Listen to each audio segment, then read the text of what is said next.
El ejercicio que habíamos revisado la clase anterior, la clase de ayer, y que de algún modo quedó pendiente, es el que tenemos aquí ahora en la pantalla.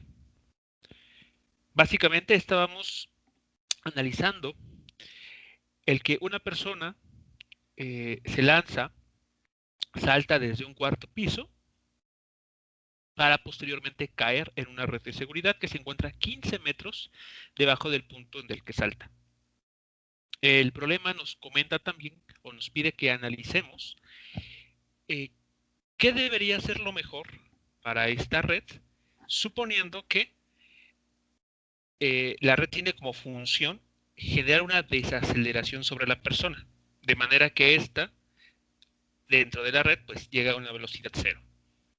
Bueno, habíamos entonces acordado en el análisis de ayer que podríamos calcular primero la velocidad con la que esta persona llega a la red, la velocidad con la que entra en contacto con la red, utilizando los datos que nos da el problema. Y ya que tenemos esta información, poder analizar, poder analizar lo que sucede cuando ya está dentro de la red.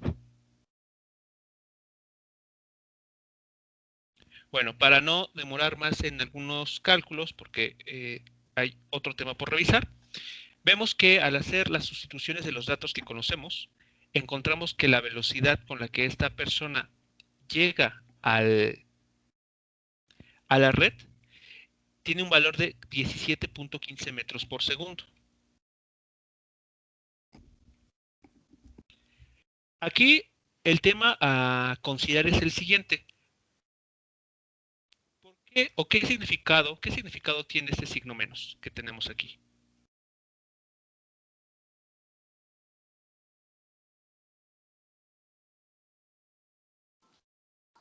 Una desaceleración. No, no, porque si fuese la desaceleración, el que sería negativo sería la G. Y está acelerando, porque está en caída libre. ¿Cuál sería la interpretación de este signo menos para la velocidad? ¿Qué estaríamos indicando con este signo menos? ¿Su dirección? Exactamente, que está cayendo. Que la velocidad, vista como vector, tiene que tener una dirección hacia abajo. Entonces, aunque el módulo de la velocidad sea de 17.15 metros por segundo, ese signo menos indica su dirección. En un problema concreto, debemos de ser cuidadosos, porque estamos reportando o bien el módulo o estamos incluyendo la dirección. Y eso tiene que quedar muy, muy claro. Si aquí dejáramos la cantidad positiva, entonces estaríamos hablando del módulo, lo cual está bien. Pero si lo dejamos así sin más y no indicamos que estamos calculando explícitamente el módulo, lo que podríamos estar indicando es que la persona se está moviendo hacia arriba, cosa que no está ocurriendo. Entonces, bueno, es sutil lo que hace el signo menos, por eso hay que ser muy cuidadosos en los cálculos. Bueno, ya que tenemos esta velocidad, ¿cómo determinamos la aceleración que debe de producir la red para detener a esta persona?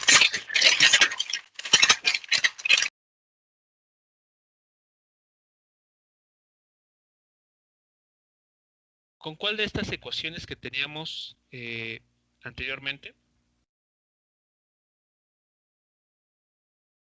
podríamos estimar esa aceleración?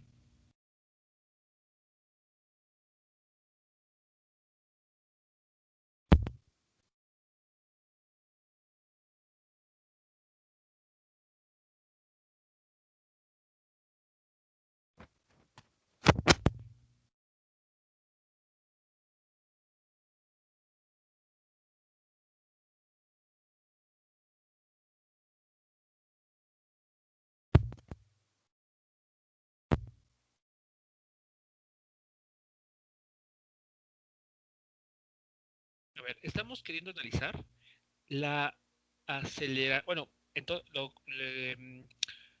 El fenómeno que estamos analizando es la desaceleración generada o provocada por que la persona entre en contacto con la red. Ya habíamos comentado que esa aceleración tiene que tener una dirección positiva para que pues justamente vaya reduciendo la velocidad de la persona.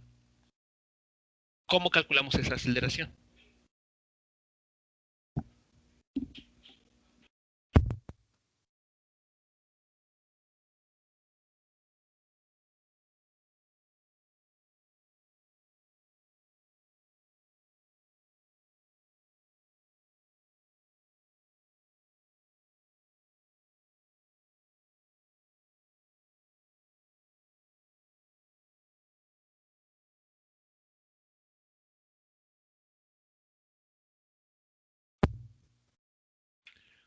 ¿Tenemos los datos suficientes para ocupar la primera ecuación? A ver, sabemos que la velocidad con la que tiene que terminar la persona es 0, que se tiene que detener.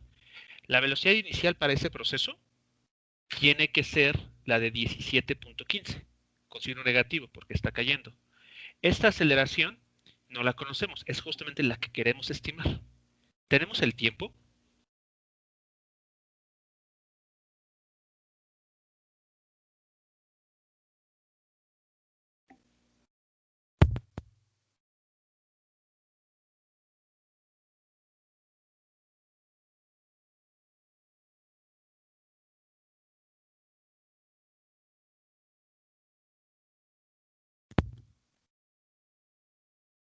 Si queremos utilizar la ecuación, la 12A, tenemos, digamos que un inconveniente para el cálculo directo, porque no tenemos el tiempo.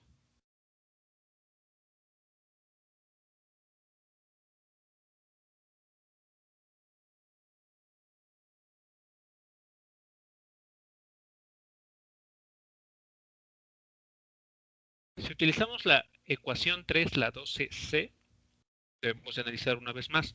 La velocidad final la queremos, la tenemos. Bueno, no es que el problema nos lo esté dando numéricamente, pero se sobreentiende, ¿no? Que tiene que ser 0. La velocidad inicial la conocemos. El desplazamiento, la posición final y la inicial las conocemos también. La única incógnita en la ecuación 12C es justamente la aceleración. Por lo tanto, la 12C es la que vamos a ocupar. Bien, entonces regresamos a el problema. Tenemos aquí. Y entonces esta ecuación, perdón, este resultado lo vamos a emplear en una ecuación similar a esta, pero donde la aceleración ya no es la de la gravedad, porque ya no es caída libre. Cuidado, ya no es caída libre. Muy bien, entonces, aquí tenemos este resultado. Conocida esta velocidad, podemos determinar la aceleración promedio con la que la persona se va a frenar gracias a la red.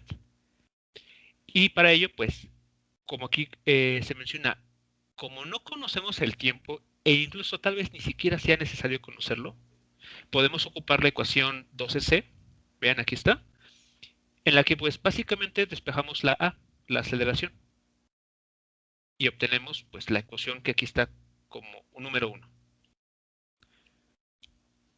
¿El despeje es claro para todos o hay alguien al que no le queda claro este despeje que estamos obteniendo aquí, de la ecuación 12C?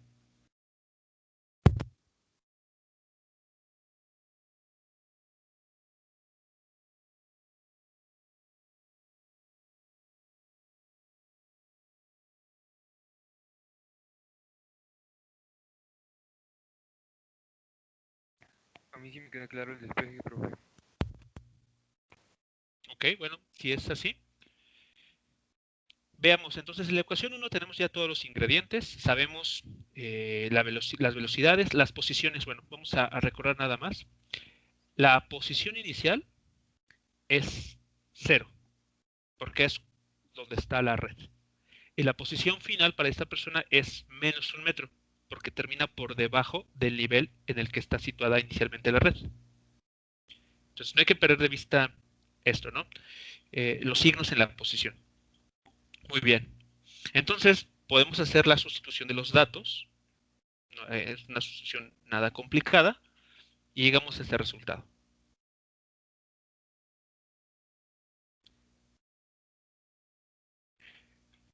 Aquí les comento, la posición inicial es de 0 metros, la posición final es a menos 1 metro. Sustituimos los datos y encontramos este resultado de la aceleración, 147.15 metros sobre segundo cuadrado. Este último resultado, el que está aquí apareciendo 15G, estoy comparando esta aceleración como con cuántas veces es la gravedad, para tener justamente una idea, ¿no?, clara de lo que está sucediendo aquí. Entonces vean que con estos datos del problema, la desaceleración que genera la red sobre esta persona para frenarla tiene un valor de 15 veces la gravedad en la Tierra.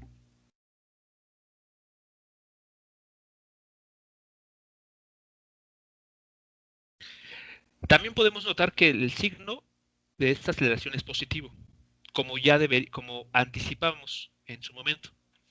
Vean que los signos aquí se cancelan correctamente, dándonos una aceleración con signo positivo.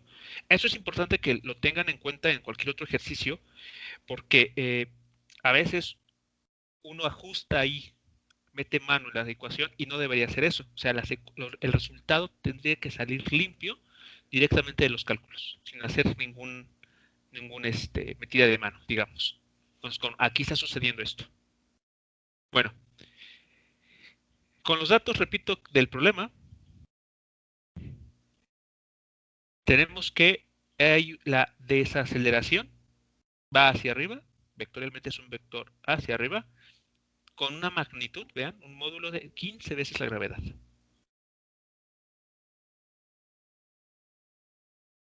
Bueno, viendo este dato, vemos que, pues, eso significa, pues, una desaceleración muy brusca. Entonces, ¿qué tendremos que hacer según la pregunta del problema? Vamos a regresarnos al enunciado y nos cuestiona, ¿qué tendríamos que hacer para que la red se vuelva más segura? ¿Hacerla más rígida o más flexible? Viendo estos datos, viendo estas ecuaciones.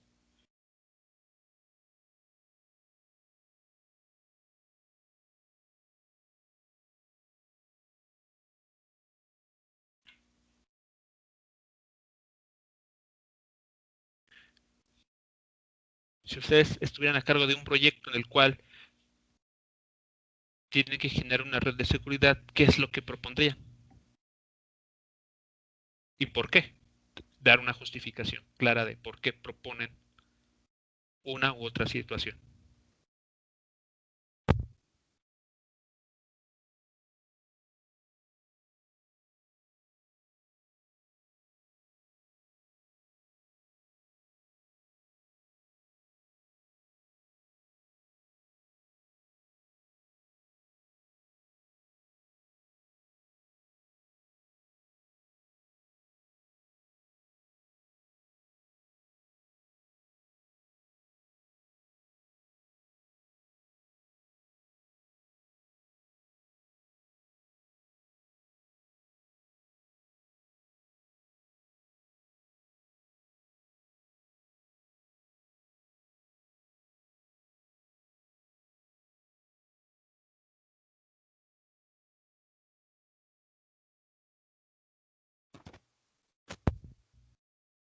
A ver, una propuesta una propuesta es hacer más rígida la red, porque de esta manera no se estira tanto, eso es correcto, no se va a estirar demasiado, y por lo tanto la desaceleración sería menor.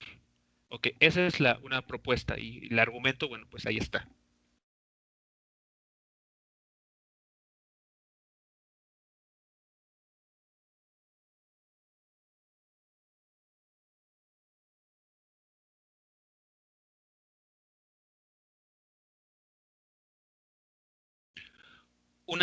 Una propuesta distinta habla de elevar la red.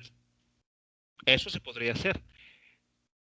Con el tiempo, digamos, si eso lo vemos en una situación real, tendríamos que considerar justamente, pues, tener aquí una maquinaria extra que hiciera que esto se elevara. seguramente, ¿no? Que estas dos personas que apenas se alcanzan a distinguir aquí no estuvieran, sino que fuese con una maquinaria.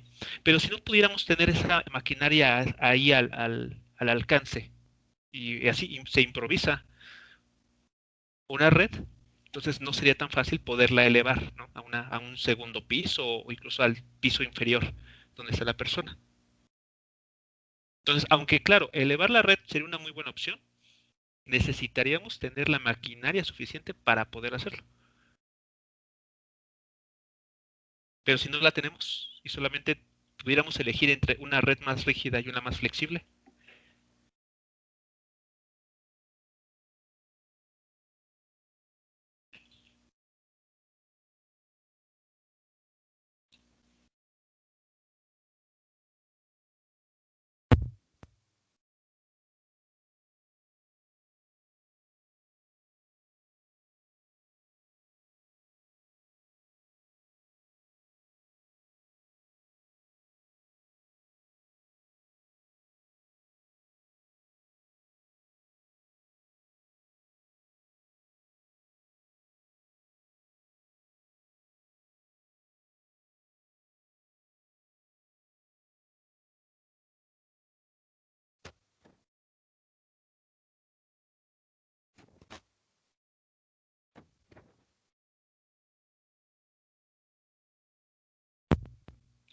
A ver, analicen con cuidado esta ecuación, la ecuación 1. Vean, la aceleración, que en este caso nos dio un valor de 15g, depende de la velocidad con la que la persona llegue en un primer contacto con la red, y también depende de la posición final, ¿no? De qué tan abajo quede la persona por debajo del nivel cero.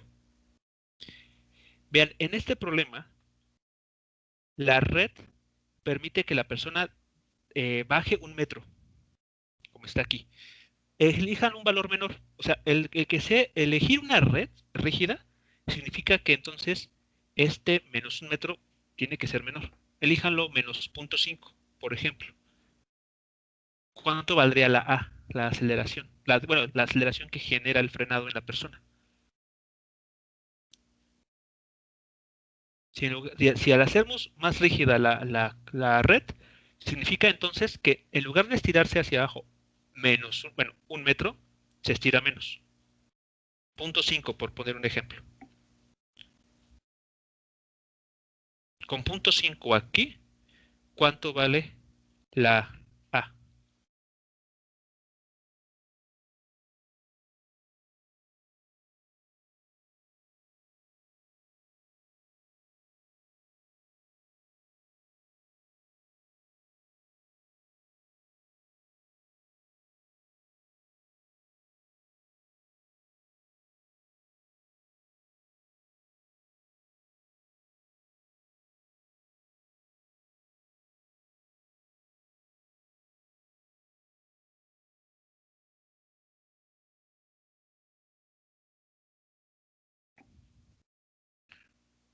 Sustituyendo aquí o cambiando el 1 metro por 0.5 metros, ¿qué pasa con la A?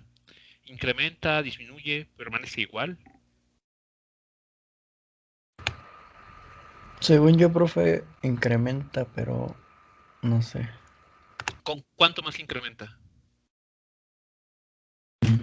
Bastante más, casi 300, Como, ok, porque se casi dividiría entre uno. se incrementa, entonces casi como que duplica un poco el valor, ¿no? O sea, si estamos en 147, casi le pegamos al 300, ¿no? Ok, Sí.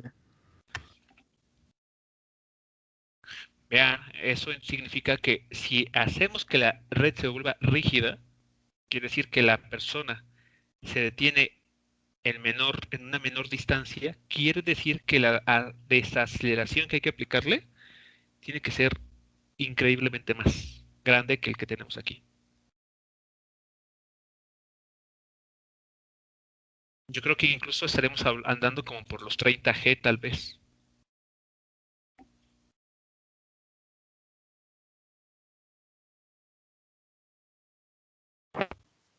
Sí, saldría como 29.98.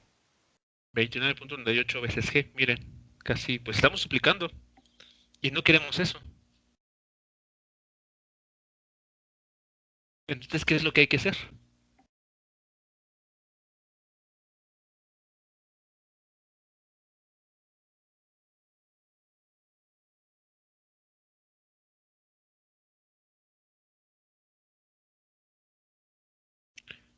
Por contrario, tal vez a nuestra intuición inicial, como lo menciona en el chat, tendremos que hacerlo más flexible entonces. ¿Por qué?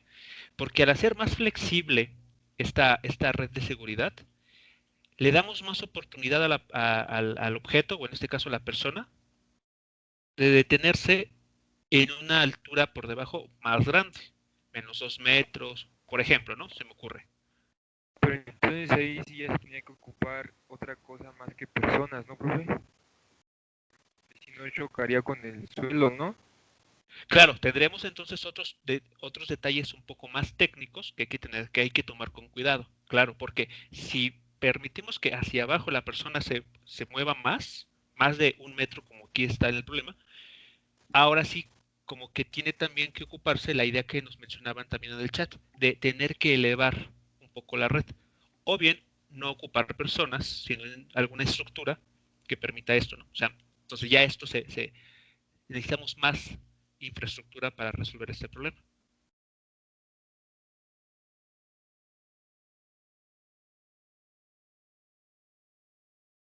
Entonces, por ejemplo, aquí creo que hicieron el cálculo tomando el valor de la altura, bueno, de lo que se estira la red, como 3 metros, y el valor de la aceleración disminuye a 49.02 metros sobre segundo cuadrado.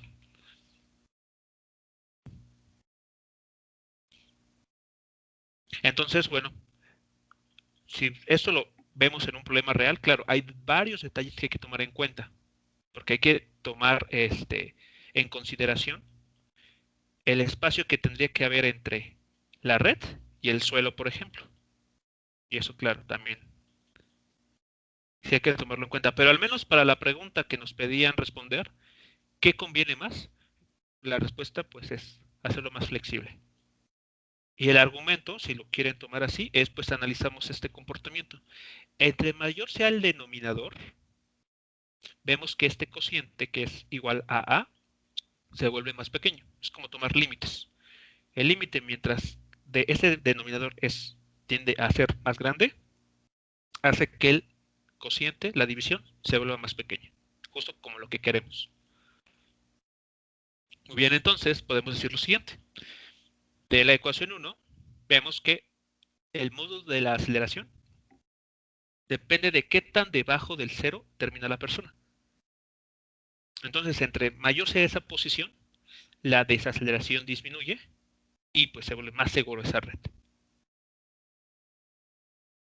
En consecuencia, pues lo más adecuado es tener una red más flexible en comparación a la que está ocupando el problema, claro, ¿no?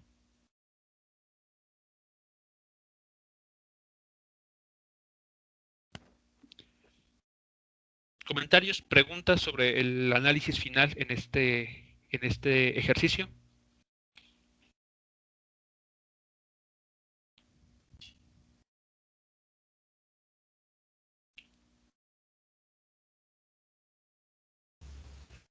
Ninguno, profe.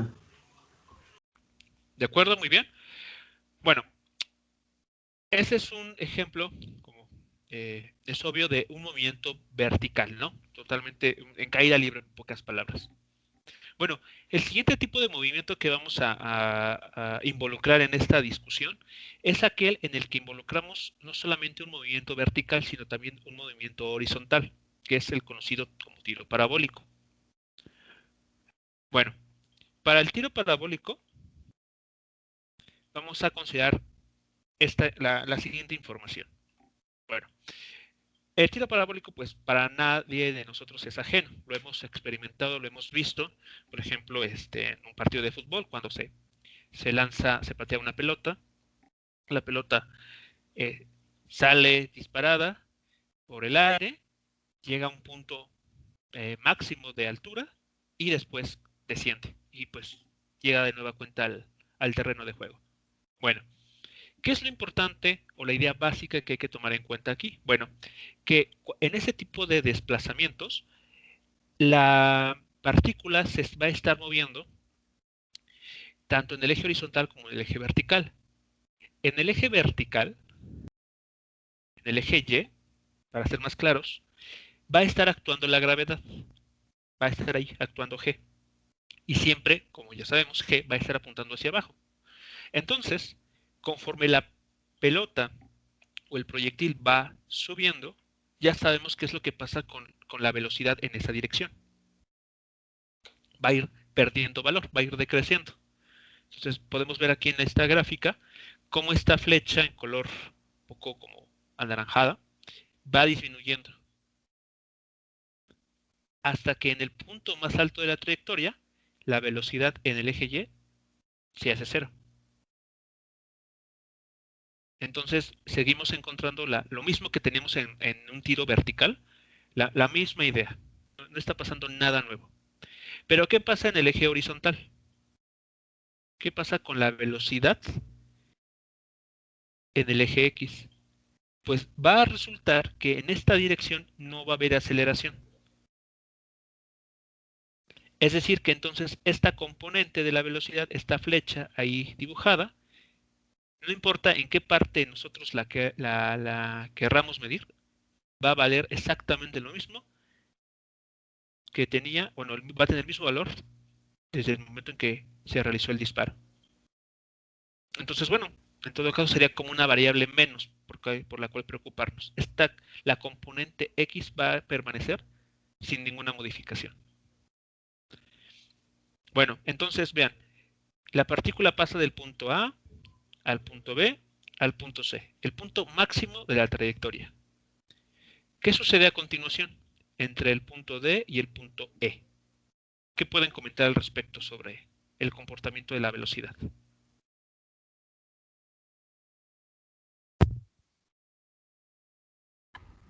Que incrementa en el eje Y la velocidad y bueno, en el eje X permanece constante siempre. Exactamente, así es. En el eje X va a permanecer constante y en el eje Y vemos que se incrementa.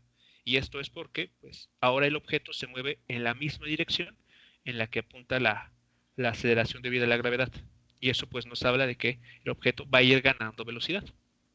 Bueno, en esta situación en la que la partícula, como lo estamos viendo aquí en el gráfico, regresa a la misma altura de la cual partió. Vean, pensemos que está regresando al suelo, al mismo nivel del suelo. Vemos que la velocidad de llegada no es cero. De hecho, el módulo de esta velocidad en el punto E es el mismo que el de la velocidad de inicio, con la que fue lanzado o pateado el proyectil o la pelota. Y esto es porque el comportamiento en estas circunstancias es simétrico, como pueden notar aquí. Lo que avanza hacia arriba es lo mismo que avanza ahora hacia el suelo. Entonces hay simetría aquí. Por lo tanto, podemos asegurar que el módulo de la velocidad final, el módulo, ¿de acuerdo? El módulo es exactamente igual al módulo de la velocidad inicial. ¿Qué notan sobre los ángulos? ¿Qué podrían tal vez decir sobre los ángulos?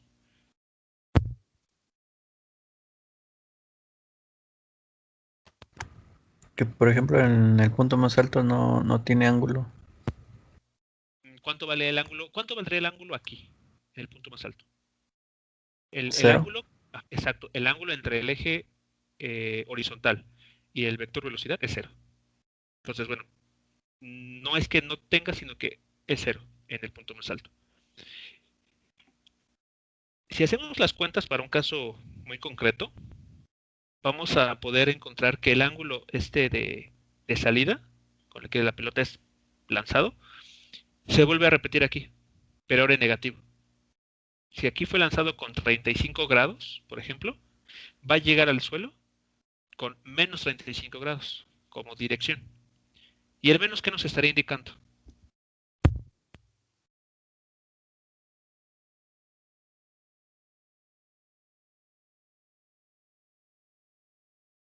Dirección. Y en este caso, ¿en qué dirección? O sea, ¿cuál sería la dirección de este vector? Pues que va cayendo, ¿no? Hacia abajo. Va cayendo. ¿Y en qué cuadrante? O sea, si aquí dibujamos un sistema de referencia para la partícula cuando llega al suelo, En el cuarto cuadrante. exactamente. Estamos dibujando el vector velocidad en el cuarto cuadrante. Y entonces, ¿qué recuerdan en el cuarto cuadrante? La componente X es positiva, la componente Y es negativa. Bueno, entonces cuando la partícula realiza una trayectoria parabólica simétrica, sin hacer ningún cálculo, ustedes pueden decir o asegurar que este ángulo tiene exactamente el mismo valor que este, excepto que es negativo, para indicar pues que la pelota o el objeto está descendiendo. También, bueno, hay que recordar un poco de vectores, es que el vector velocidad, que bueno, aquí lo dibujo en color verde, en el gráfico de la derecha, va a tener dos componentes. Y de vectores sabemos que encontramos esos componentes multiplicando el módulo del vector por ya sea la función coseno del ángulo de disparo o la función seno del ángulo de disparo. Y entonces ya tendremos toda la información de inicio para poder comenzar a analizar este tipo de movimiento. ¿Alguna pregunta o comentario sobre lo que aquí se está platicando?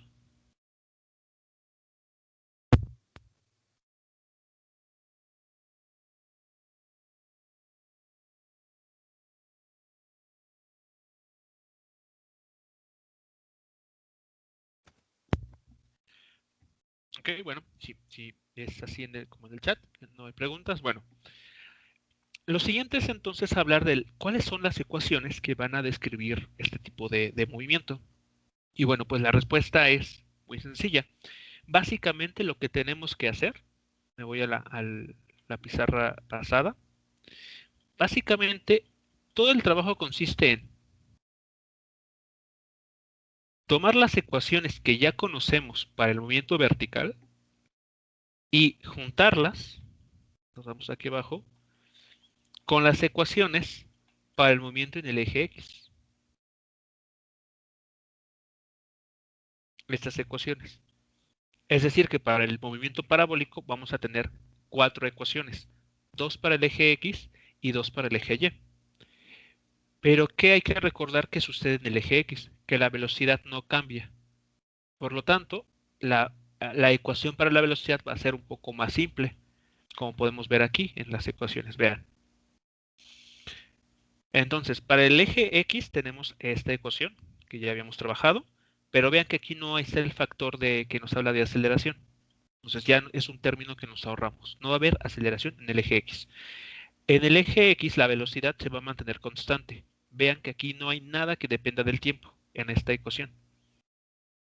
¿Y qué pasa en el eje vertical? Bueno, que ahí prácticamente todos los términos se mantienen.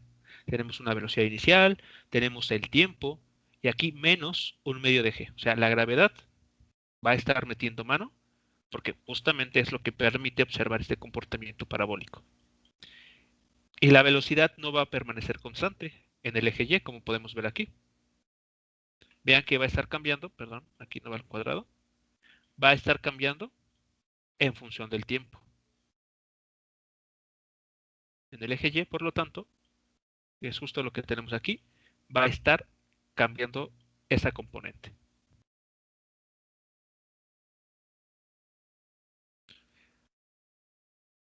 Bueno, pues entonces, esa ya es toda en cuestión de ecuaciones, lo que necesitamos. Para un problema concreto, habrá que leer correctamente, habrá que entender bien qué información nos están dando, qué información nos están pidiendo para poder resolverlo.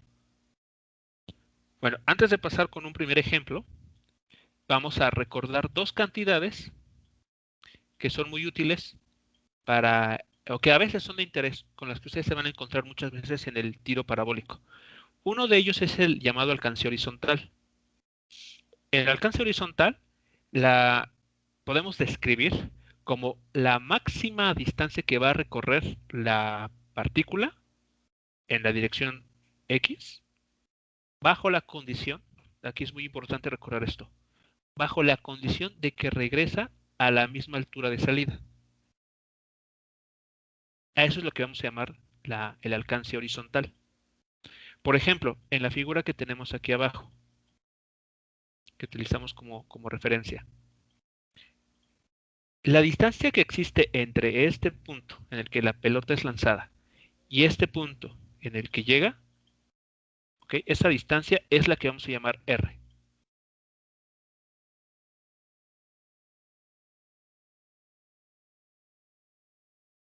A esa distancia, entonces. Ese va a ser el alcance, si lo vamos a conocer.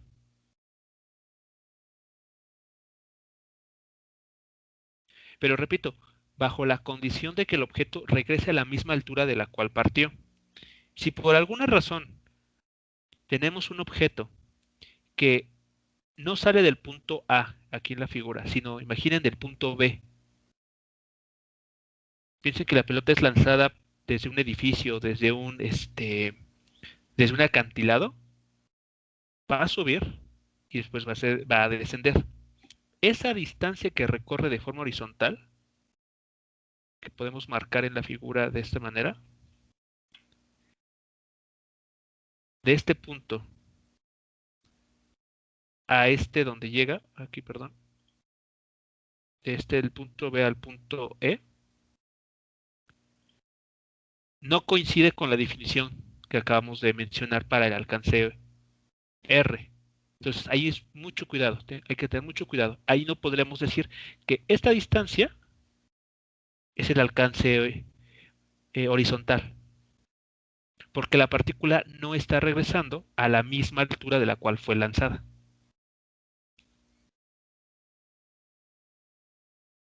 Hasta aquí, ¿sí es claro esta idea? La diferencia o el cuidado que hay que tener con esta cantidad que se suele llamar como alcance horizontal.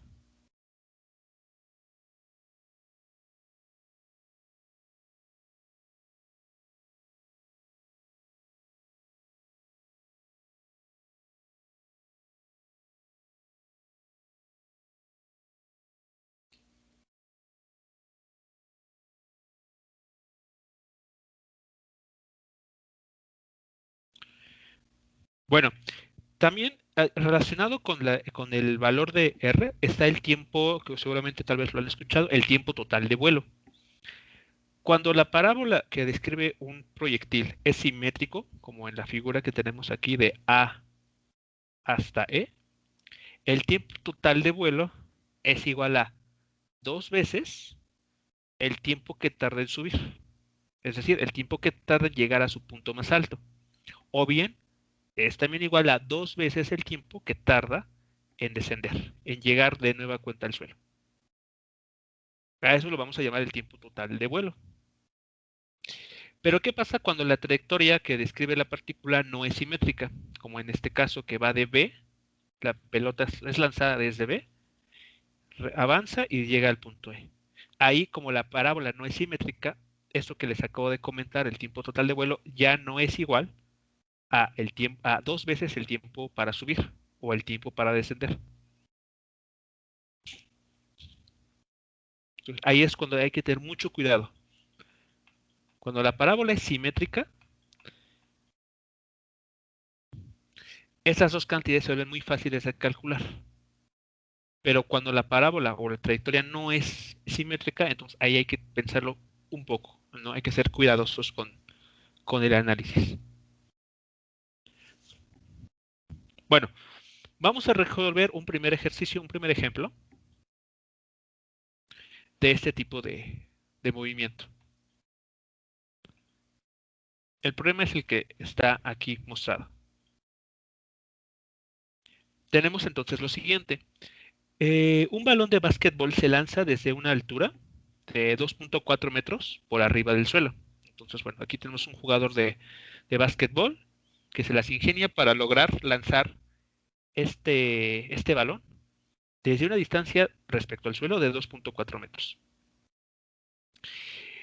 Lo hace con una rapidez inicial de 12 metros por segundo, dirigida con un ángulo de 35 grados, como vemos aquí en la figura.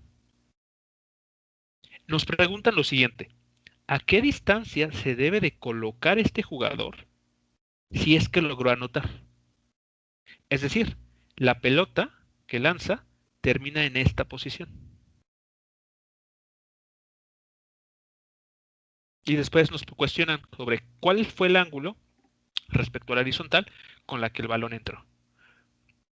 Bueno, entonces, primero, todos los datos que aquí aparecen en el problema los podemos identificar adecuadamente para las ecuaciones a trabajar. Es decir, sabemos qué significa cada variable, cada término ahí mostrado. ¿O hay alguien al que no le queda claro a qué se refiere cada valor?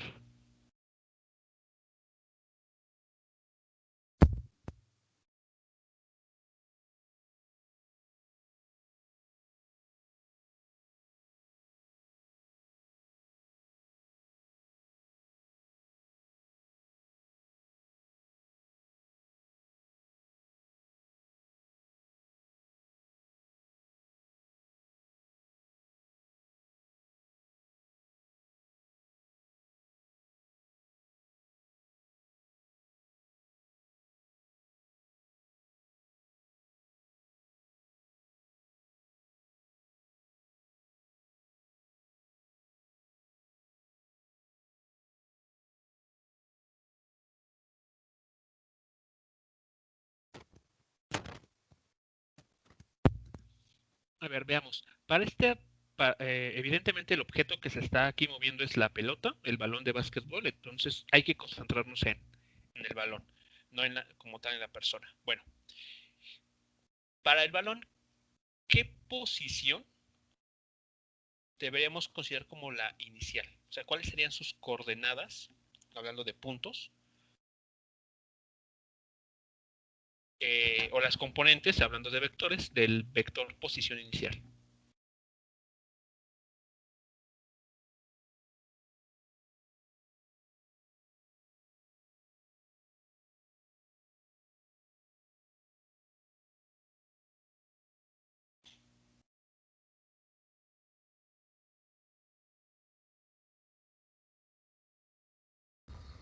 Aquí habría dos maneras, ¿no, profe, de ubicar el balón? Podría ser considerando el balón como el origen o Ajá, considerando el balón a una altura en el eje Y determinada de 2.4 metros. exactamente. Tendremos que tendremos esas dos opciones, ¿no? Saber, podemos elegir el origen de coordenadas, ya sea poniéndolo en el balón o bien poniéndolo respecto al suelo. Vamos a elegir para utilizar esa información respecto al suelo, ¿no? Entonces, eso nos obliga a tener que mencionar o decir lo siguiente. Inicialmente el balón se encontraba en una altura inicial, que numéricamente sabemos que es 2.4 metros. Bueno, aquí lo señalamos. Este es la posición inicial. Este es el Y0.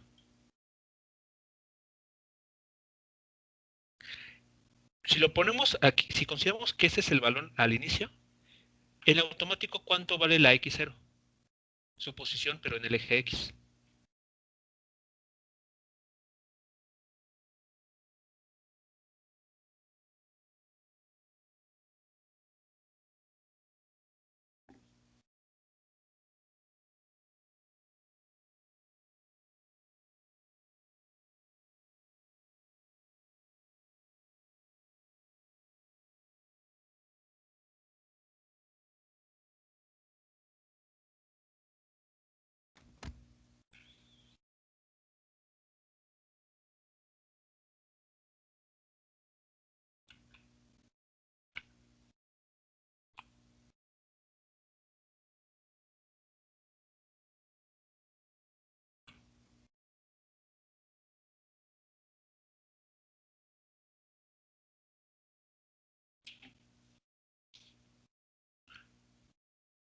en automático, al ubicar la pelota de esta manera, ¿cuánto vale el eje, bueno, su posición en el eje X?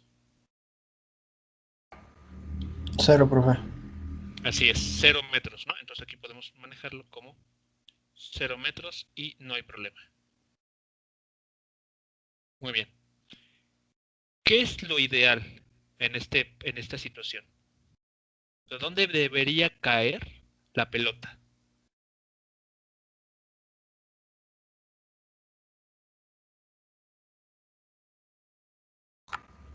Pues la pelota aquí traza casi una trayectoria simétrica. Casi. Ajá. Ujú. ¿Y dónde tendría que caer? O sea, ¿cuáles serían las posiciones finales para esta partícula? Posición en el eje Y sería de 3.5 metros y en el eje X, pues aún no lo sabemos. Muy bien, ok, bueno, entonces al menos sí podemos conocer la posición vertical, correcto. La posición final de esta partícula o del balón sería de esa manera. A ver aquí.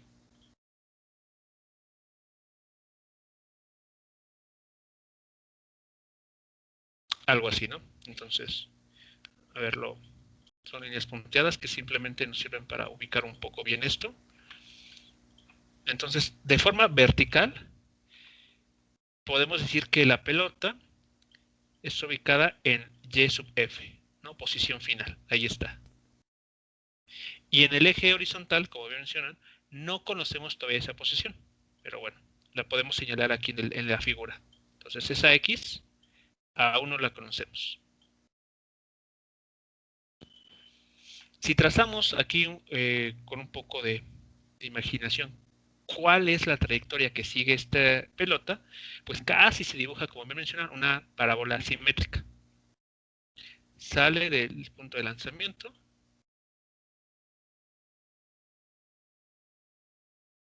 llega a un punto más alto y después impacta o llega a la canasta.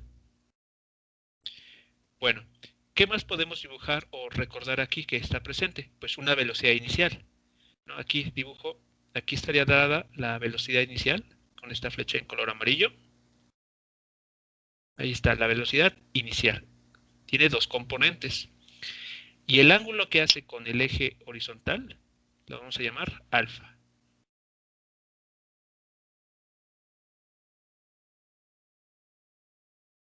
Listo. Entonces, bueno, muevo esto un poco para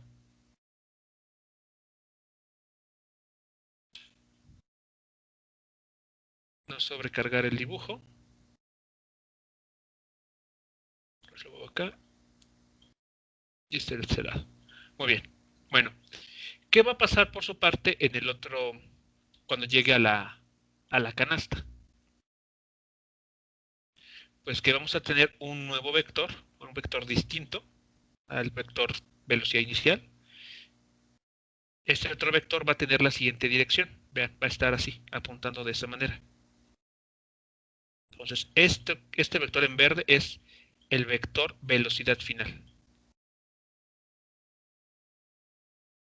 Y podemos ver que este vector está haciendo un ángulo negativo con el eje X. Ahí está.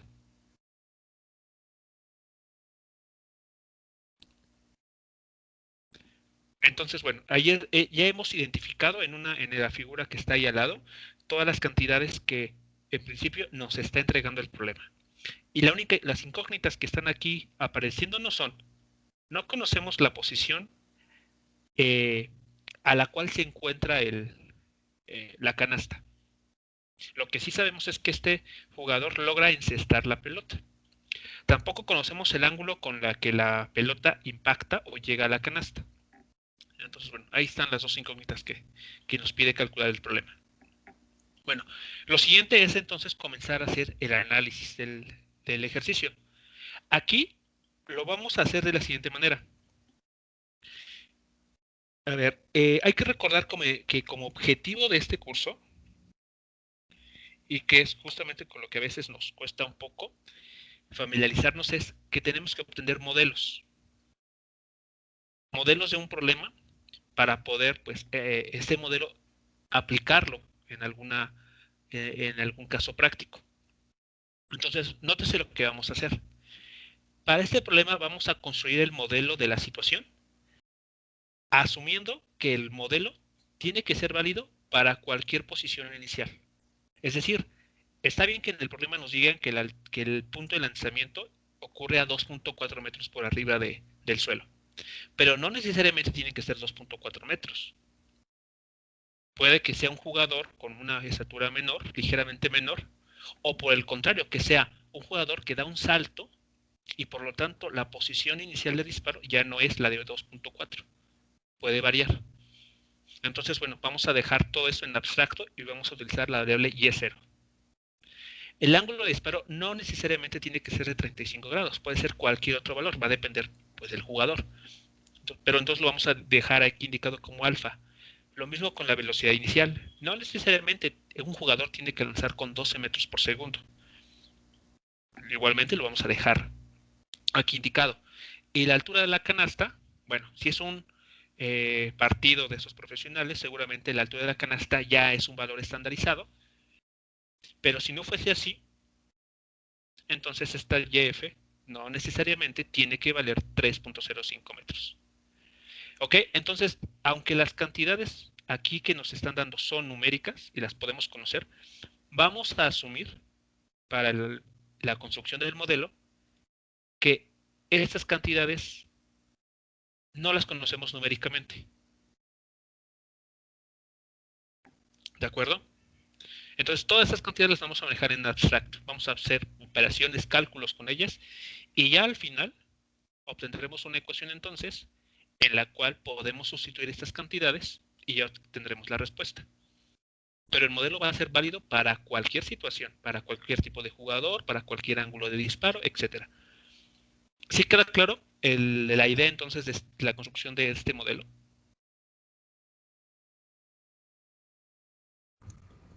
Sí, profe. Sí, muy bien. Ahora, viene ahora la parte ya de comenzar a trabajar. ¿Cómo resolvemos este problema entonces?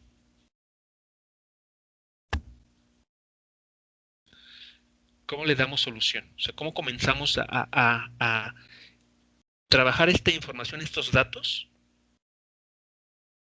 No necesariamente, repito, numéricos, para pues conocer esta distancia X a la cual se sitúa la persona o a la cual se debió situar para lograr encestar.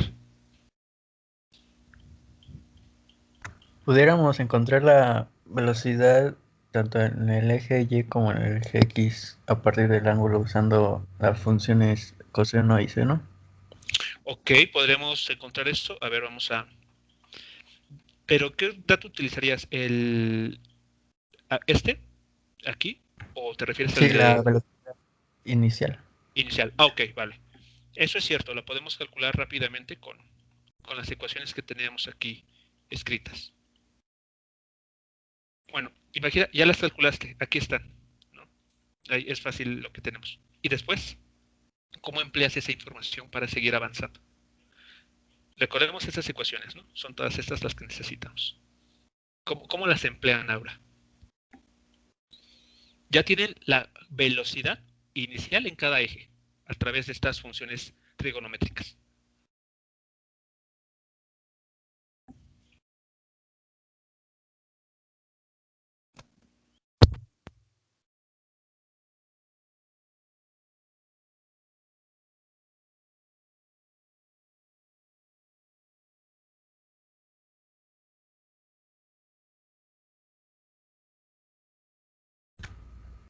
Pues pudiéramos usar la primer ecuación que está ahí, la de posición final es igual a posición inicial más velocidad por coseno del ángulo por el tiempo.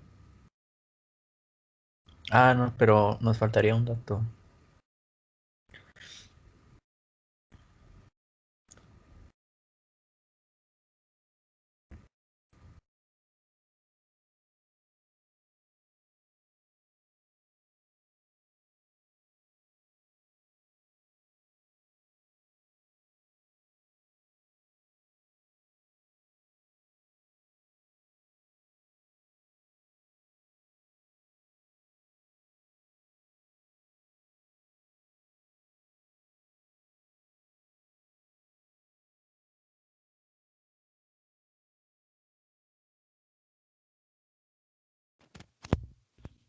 si esta ecuación la empleamos, la que acabo de indicar aquí,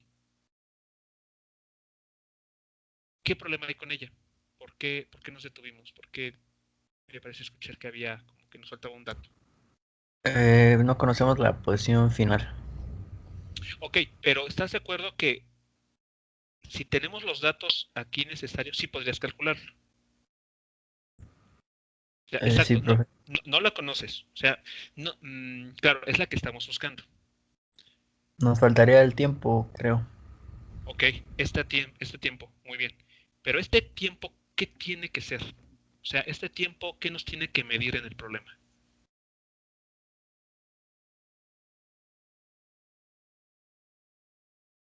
A ver, nos hablaban en el chat de la ecuación, utilizar la cuarta ecuación. No sé si se refieren a esa tal vez, como la cuarta ecuación, la que acabo de encerrar en amarillo. Ok, si utilizamos esta cuarta ecuación, veamos que no, fíjense lo que necesitamos aquí. ¿Tenemos la velocidad inicial? Sí. ¿Tenemos el ángulo con la que la persona dispara? También. G lo conocemos. Tiempo, no. Pero tampoco tenemos la velocidad con la que la pelota impacta en la canasta, en el eje vertical. Entonces, esta ecuación tampoco nos ayuda. Tiene dos incógnitas que nos hablan Entonces de la podríamos velocidad. utilizar la 2, profe, que sería la de abajo de la que sería en rojo, entendiendo así de que la componente X, que bueno, la podemos obtener, eh, podría ser la velocidad final Ok, en ajá. el A eje ver, X y sí. así sustituir. A ver, en esta ecuación, claro, lo que te está diciendo es que la velocidad final en el eje X se mantiene constante. Porque como aquí no hay nada que depende del tiempo, pues no va a cambiar. Ok, eso es cierto. Pero si tienes esa información, o sea, si ese dato, ¿cómo te permitirá conocer la posición X? Entonces, o sea, la ecuación 4 por sí sola, como que tampoco nos da información. Sí la podemos calcular, pero no nos brinda algo que nos ayude.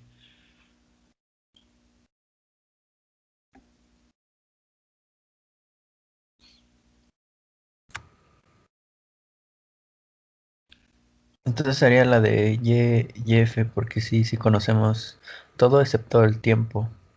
Ok, muy bien. A ver, elegimos esta ecuación. En esta ecuación conocemos todo excepto el AT que aparecen ahí en color amarillo. Muy bien. Una pregunta importante será, ¿la T que aparece en esta ecuación, la que está en rojo, tiene que ser la misma T que aparece en la ecuación encerrada en color verde? Sí, profe. ¿Por qué? O sea, ¿cuál es tu argumento para decir que la T que aparece en ambas ecuaciones tiene que ser la misma? Porque el tiempo que le toma en subir también le toma en avanzar en el eje X, por ejemplo. Exactamente, así es. El tiempo que tarda en avanzar de forma horizontal, de forma lateral, es exactamente el mismo tiempo que emplea la pelota o el balón para avanzar verticalmente. Entonces vean que aquí ya podemos juntar o poner como enlazados estas dos ecuaciones. ¿Y cuál es aquí el eslabón que une ambos términos? El tiempo. Entonces, ¿cómo podemos proceder? O sea, correcto, ya hemos identificado las dos ecuaciones que nos van a ser útiles. Y ya hemos identificado qué es lo que los une, que es la variable tiempo. ¿Qué podríamos hacer entonces ahora obtener el valor de X? Podríamos despejar el tiempo. Muy bien. Podemos despejar el tiempo, por ejemplo. Es más fácil hacerlo en la ecuación de la izquierda, ¿no? Recordando, no olvidemos que en este problema, esta x0 vale 0, 0 metros. Así nosotros lo elegimos en nuestro diagrama. Muy bien, entonces, identificado eso, pues vamos a hacer ese paso. Y bueno, aquí adelantando un poco, aquí está. Entonces, para lograr justamente obtener o conocer la distancia X, hay que recordar lo que bien nos comentaron hace unos instantes. El tiempo t que aparece en la ecuación es el que le toma a la pelota desplazarse de forma horizontal hasta la posición deseada, la X. Pero ese tiempo es el mismo que debe emplear para el desplazamiento vertical, para ir de Y0 a YF. Entonces, la ecuación que teníamos hace un instante del lado izquierdo se escribe de esta manera, y al despejar la variable tiempo, pues obtenemos la ecuación que aquí estamos nombrando como ecuación 1.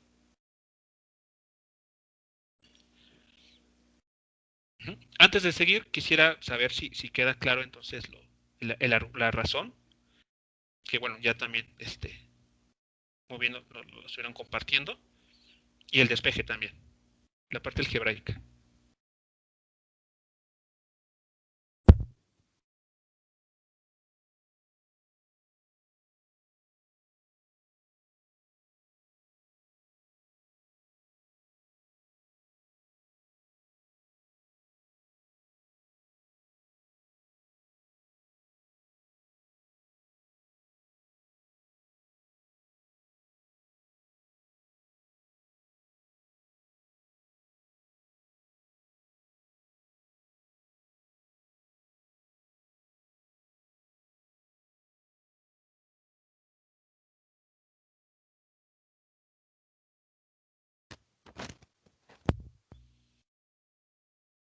Entonces, todo claro con el argumento ahí mostrado y el despeje, el primer despeje que se hace de la ecuación para la posición.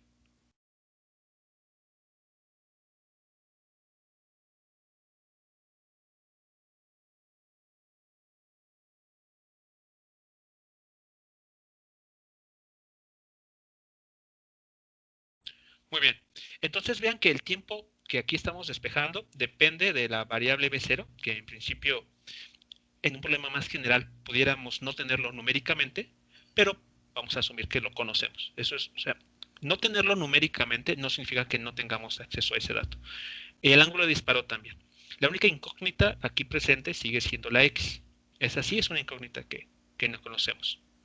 Bueno, entonces conocido el tiempo que está aquí, podemos sustituir, como mencionaban, en la ecuación para la variable, para el eje vertical.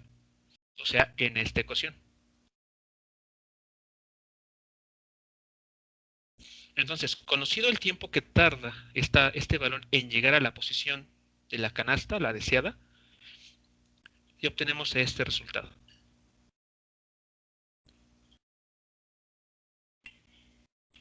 Vean que solamente ahí se sustituyó la variable t, que está aquí en color verde, en la ecuación 1, en la ecuación para la posición vertical. Entonces, bueno, espero yo que no sea problemático ese paso. Bueno, ya que tenemos esta ecuación, la que está aquí al fondo de la pantalla, ¿qué simplificaciones ven que se puede realizar? A ver, ¿qué podemos simplificar en una siguiente línea?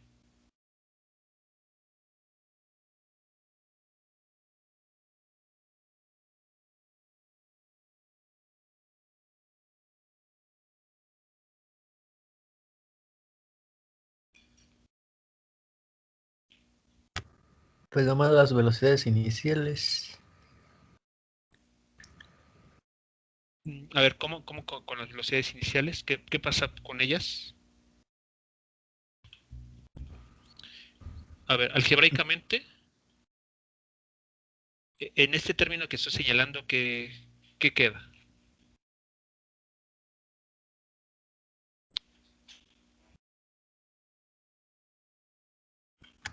Pues podría ir velocidad inicial, Ok, esa, con la de abajo que está con el coseno. muy bien, la de color amarillo, correcto.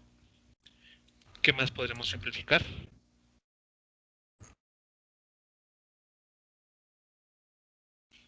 A ver, es una identidad trigonométrica, pero No sé si la recuerdan. ¿Qué es lo que se obtiene cuando se divide seno de un ángulo entre el coseno de ese mismo ángulo?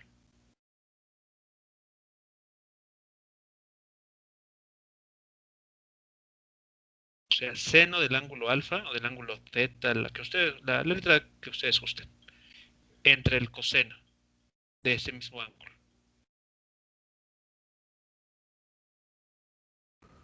¿La tangente, profe?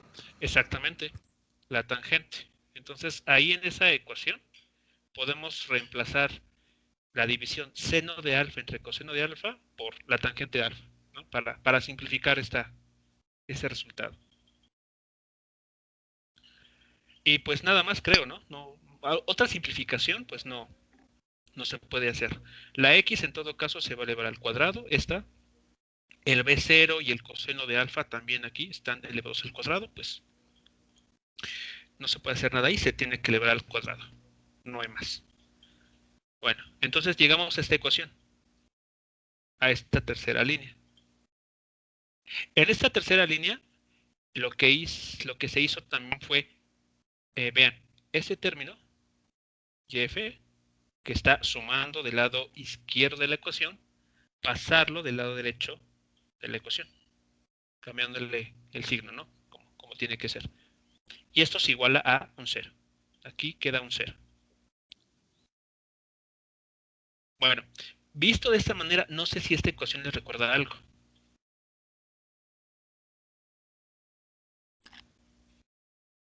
Y si no, a ver, hagan esta sustitución. Consideren que todo este factor g entre 2 veces b0 cuadrada por coseno cuadrado de alfa, todo esto junto con el signo, es una a. La tangente de alfa es b y esta resta es c.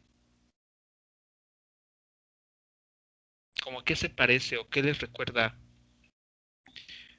Ok, no necesariamente un binomio al cuadrado, pero sí una función cuadrática, ¿no? Porque un binomio al cuadrado es esto, a más b, por ejemplo, elevado al cuadrado.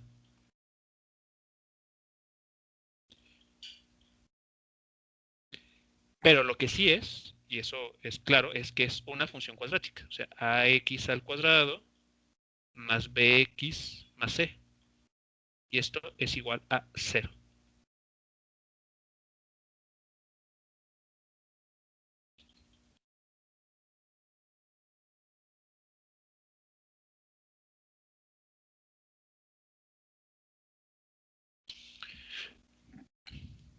Muy bien, sí, en efecto, como comentan en el chat, esta ecuación se puede resolver mediante fórmula general.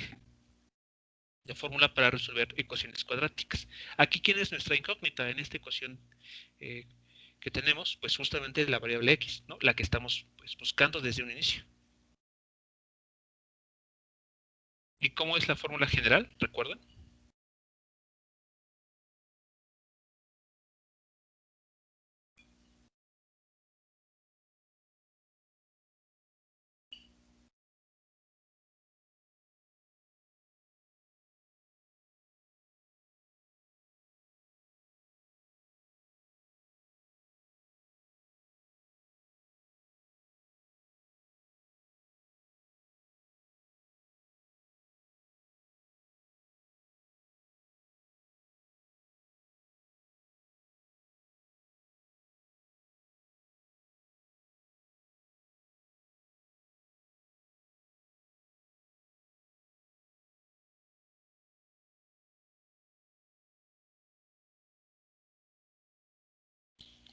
Muy bien, entonces la fórmula general, como en el chat lo mencionan, tiene esta forma, ¿no? Justamente.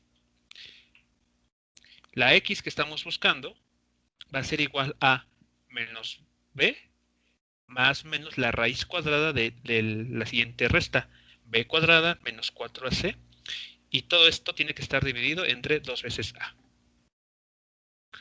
Entonces, bueno, aquí hicimos, vean lo que estamos diciendo, ¿no? Que la a vale todo lo que está aquí acompañado de la x cuadrada, incluyendo el signo. La b es la tangente de alfa, y c es esta diferencia. estas cantidades A, B y C, pues prácticamente los conocemos. O sea, pues digamos, si lo vemos desde un punto de vista numérico, desde un punto de vista numérico, todos estos datos nos los doy el problema. Aquí, todos estos datos. Entonces, numéricamente hablando, ustedes los pueden calcular, número por número.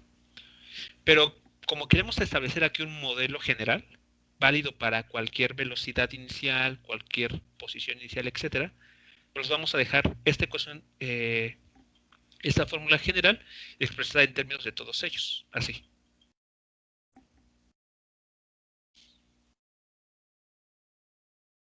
¿De acuerdo? Entonces, bueno, aquí lo que se hizo fue sustituir lo que vale A, lo que vale C, lo que vale B,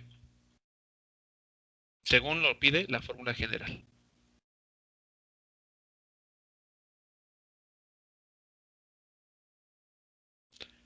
Puede ser una expresión bastante, como que a la vista parece bastante complicada, pero pues no están, no estamos empleando ahí cantidades u operaciones, mejor dicho, pues extrañas, ¿no? O sea, no hay una integral por ahí o una derivada, o sea, es simplemente una ecuación, donde tenemos que hacer sumas, restas, divisiones con los datos que nos pidan. Bueno, ¿qué es lo que estamos aquí encontrando con este modelo? Pues estamos viendo que la posición para la cual la persona se tiene que colocar, ¿de qué va a depender? Del ángulo con el que va a disparar la pelota. Va a depender de la velocidad con la que dispare. Y va a depender de la diferencia, vean, entre el punto de lanzamiento y el punto en el cual está la canasta. Ustedes que ya han estado o siguen llevando algo de programación, pues vean que entonces ustedes podrían pensar en, por ejemplo, hablando de proyectos, estos que luego a uno le piden, establecer como una especie de algoritmo, tal vez, en el que puedan llegar con un entrenador, digamos, y decirle, ok, yo tengo aquí un programa que te permite a ti decir, con base en cuál es la máxima altura que alcanza tu jugador, con qué velocidad generalmente tira, cuál es el ángulo de disparo, te puede decir en qué rango conviene que esta persona se sitúe de la canasta para que logre encestar. Por ejemplo, una aplicación en ese sentido. ¿De acuerdo? Eso es lo importante o lo útil de que ustedes puedan establecer modelos que son válidos para cualquier situación, no para la que propiamente les está pidiendo el problema. ¿Hasta aquí alguna pregunta?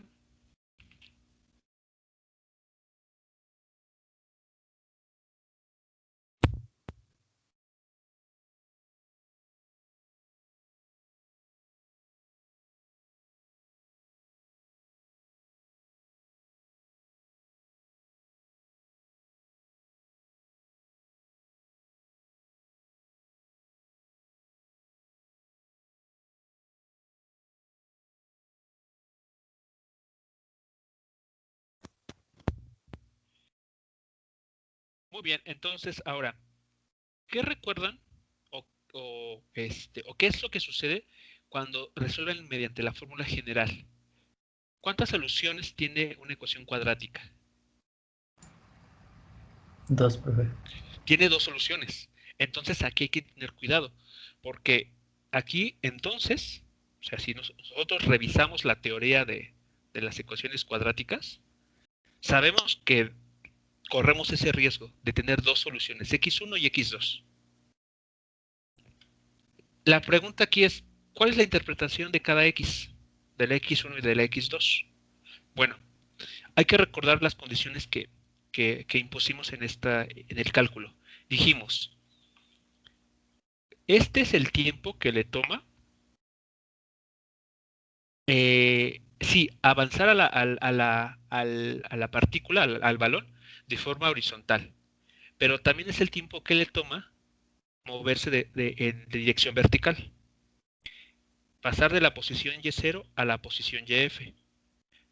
Entonces, echemos un vistazo a la gráfica. Vean. Hay dos instantes o hay dos posiciones para los cuales la pelota, el balón, alcanza la posición YF.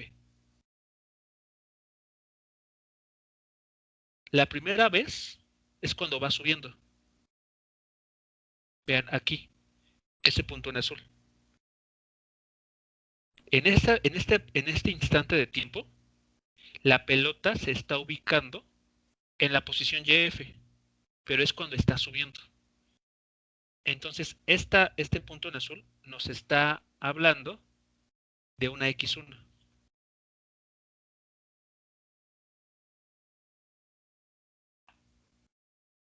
Aquí entonces tenemos esa primera raíz que sabemos que vamos a obtener en la ecuación cuadrática. Porque en esta posición X1 también la pelota se encuentra en la posición YF, pero está subiendo. Esa no es la que nos interesa. Nos interesa cuando vuelve a pasar por YF, pero ya está en donde se encuentra la canasta. Entonces la X que nos interesa podría ser la X2.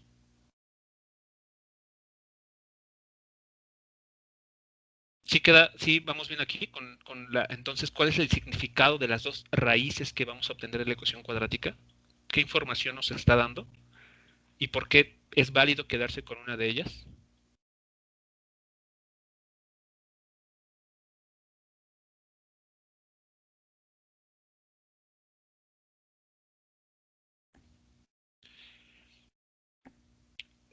Podemos entonces resumir lo siguiente. Sabemos que la ecuación cuadrática va a tener dos valores. Nos puede arrojar dos valores para la cantidad de x, x1 y x2. Bueno, la x1 corresponde a la posición en el eje x, pero cuando la pelota va subiendo, pero pasa por YF. Y la otra, la x2, es cuando la pelota o el balón aquí llega a la canasta. Esa es la que nos interesa. Entonces, pues con la que vamos a trabajar es la x2. Y entonces, conocida la posición x2, podemos conocer el tiempo t que tarda el balón en llegar a la canasta. ¿Y cómo? Pues utilizando la ecuación 1, en la que se despejó la variable t, esta. Entonces aquí ponemos el valor de x2, sustituimos y encontramos el tiempo que tarda la persona en encestar.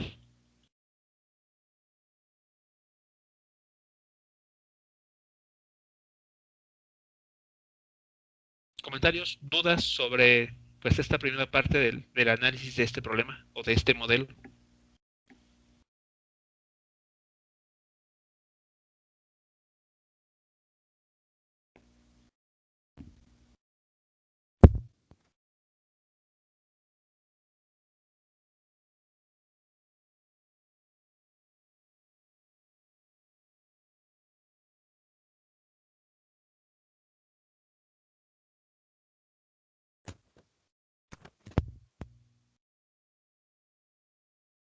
Bueno, finalmente, como parte del ejercicio, y ya como parte final del mismo, nos pide, o nos pregunta, mejor dicho, ¿con qué ángulo respecto a la línea horizontal va a entrar el balón en la canasta? Es decir, nos está preguntando cuál es el valor de este ángulo θ. ¿Cómo podríamos determinar ese ángulo?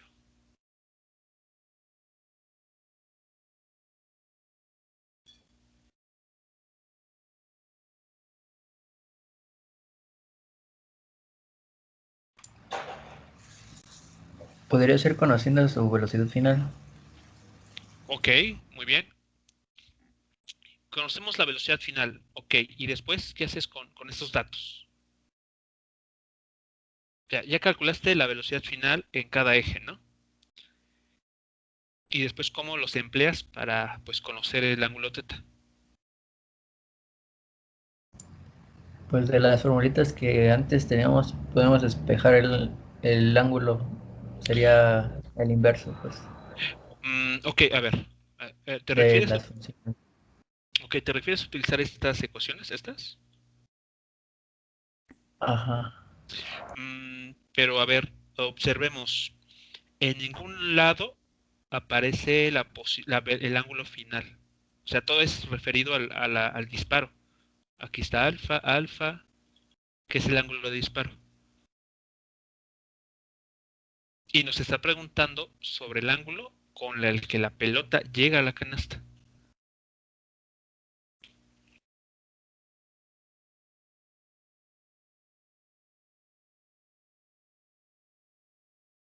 A ver, nos está preguntando, o sea, en las ecuaciones que tenemos en el lado, bueno, la pizarra, pero la parte de abajo, tenemos esta alfa. O sea, en las ecuaciones este es el valor que hay que meter, alfa, el ángulo de disparo. Pero el problema nos pide que determinemos este.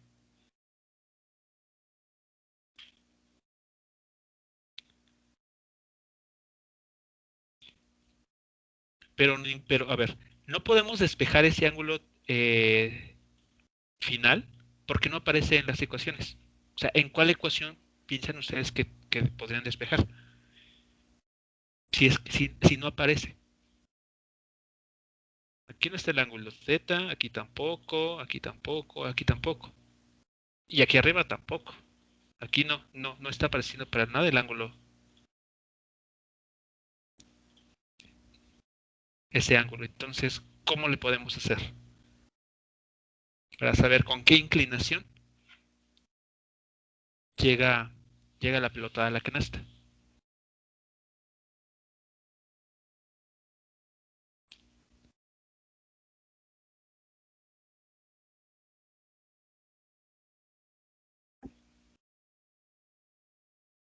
A ver, echemos un vistazo nuevamente a la figura. A ver, prestemos atención a la figura. Vean, el ángulo que aquí nos está pidiendo el problema también está jugando el papel, o en todo caso es, la dirección del vector velocidad. Esto es muy importante. Es el ángulo Z que estamos buscando, es la dirección del vector velocidad.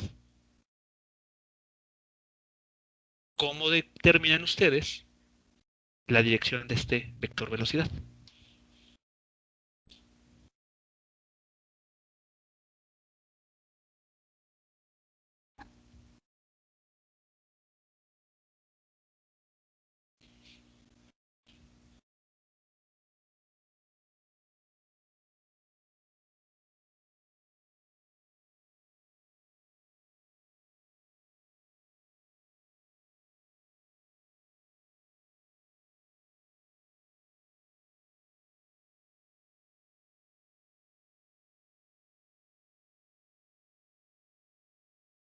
Eso es el tema de vectores. ¿Cómo determinan la dirección o el ángulo que hace un vector con el eje X? Para cualquier caso.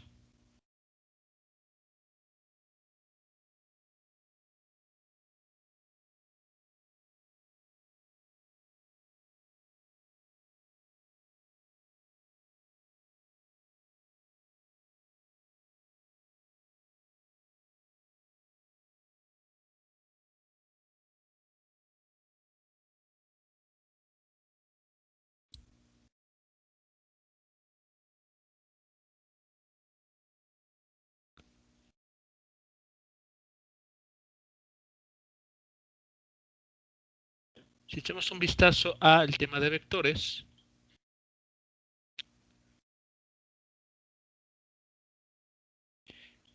podemos recordar que, vean, aquí está.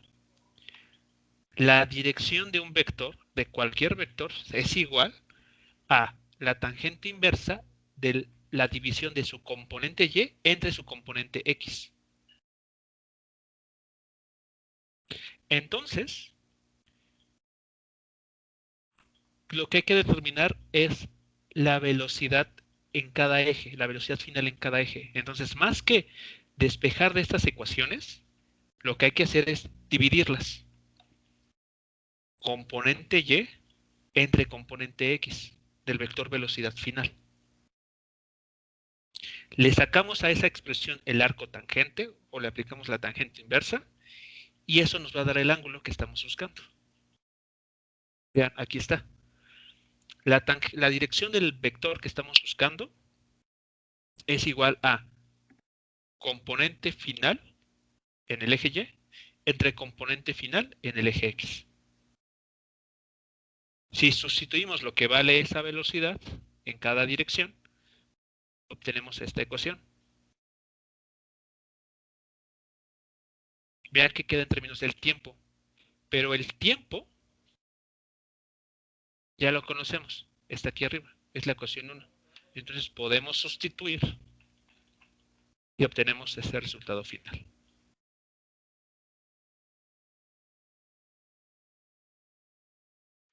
¿Cuál es el resultado que estamos obteniendo aquí?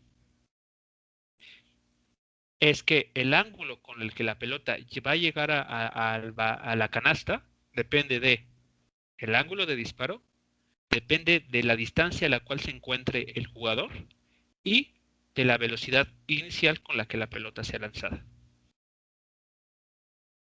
Entonces, bueno, aquí estamos obteniendo un modelo para conocer el ángulo con el que la pelota llega a la canasta.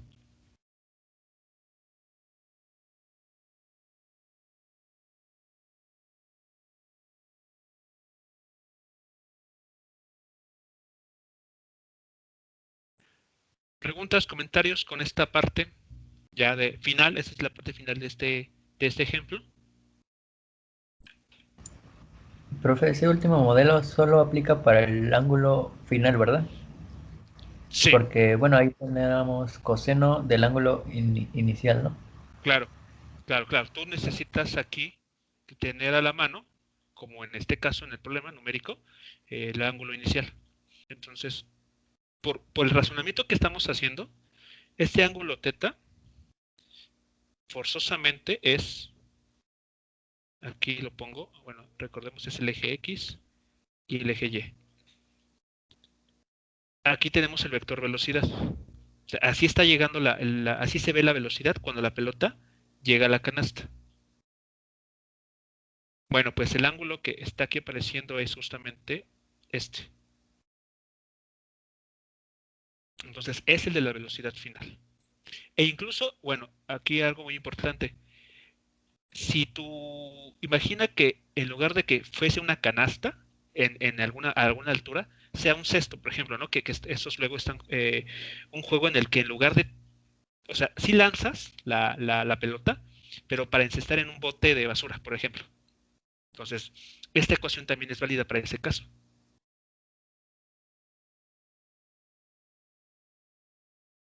Porque esta X, recordemos que esta X depende de tu punto final. Tu punto final puede estar en el suelo. Y entonces también te sirve para determinar el ángulo con la que la pelota llegaría si es que en lugar de una canasta así, como en el problema, fuese un bote de basura a ras del suelo.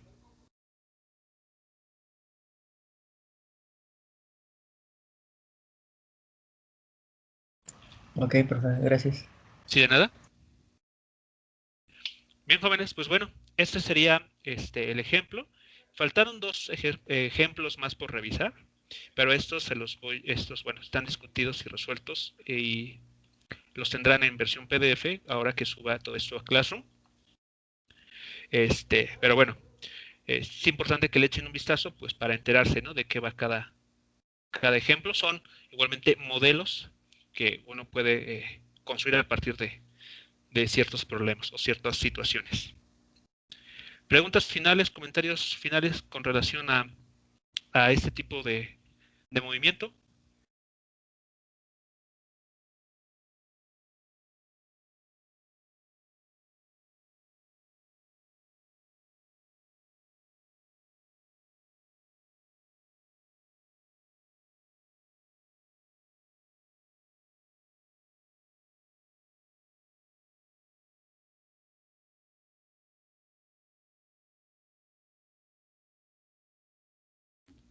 Bueno, si no hay ninguna pregunta, entonces terminamos nuestra sesión de este día en este punto.